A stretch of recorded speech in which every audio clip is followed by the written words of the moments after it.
Today I'm making chamomile cake, and it's vegan. I'm moving towards veganism and it's going alright so far. This cake is definitely helping. I planted chamomile on my windowsill and it's just about ready to harvest. Sorry for the odd angle, I'm trying not to dox my neighbors. If you're a novice gardener, chamomile is a wonderfully easy plant to grow. As long as it has a sunny spot and enough water, it'll happily grow you all the flowers you could ever ask for. So, for the cake you'll need flour, soy milk, oil, sugar, baking powder, flaxseed, water, and a pinch of salt. Oh, and of course chamomile. If you don't have fresh chamomile, 2 tea bags of chamomile will do just as well. First of all, we'll infuse the soy milk with chamomile. For that, put the milk and the chamomile in a pot on the hob on low heat. Don't let the milk boil, but heat it up, and then let the chamomile steep for about 10 minutes or so. By the way, by steeping in milk you can infuse many other flavors into the basic recipe. Sage, lavender, rose, anything you can think of really. Grab a big bowl and mix all the dry ingredients together.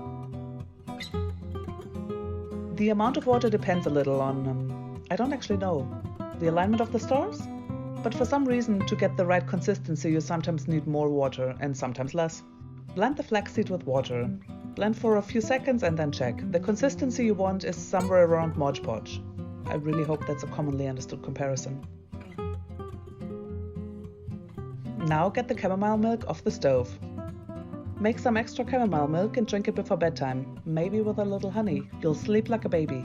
So, get the chamomile milk off the stove and strain it into the flaxseed. Now add the oil and blend. If you've ever made mayonnaise, you'll know what'll happen next. That's a major gloop. Spoon this mix into the other ingredients. This bit is not very aesthetically pleasing to watch, and I apologize, but as they say, it's darkest before dawn and we're about to turn this around. Fold into the flour until a dough forms. Now get out a baking tin, I chose square for this one, and line it with baking paper.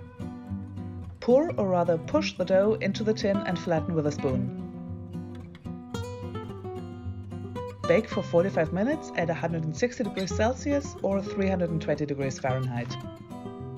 While that's happening, let's make some icing. I usually eyeball it, but the recipe says per 150 gram or 1 cup of icing sugar, add 1 to 2 teaspoons of lemon juice.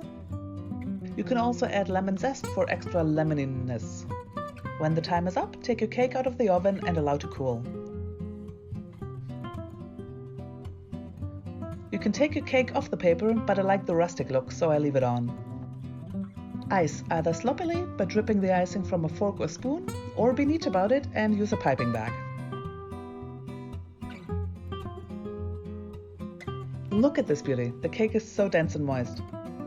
And it adds fiber to your diet, so you could almost say it's healthy. Thank you so much for watching the video. If you enjoyed it, why not subscribe? You could totally do that.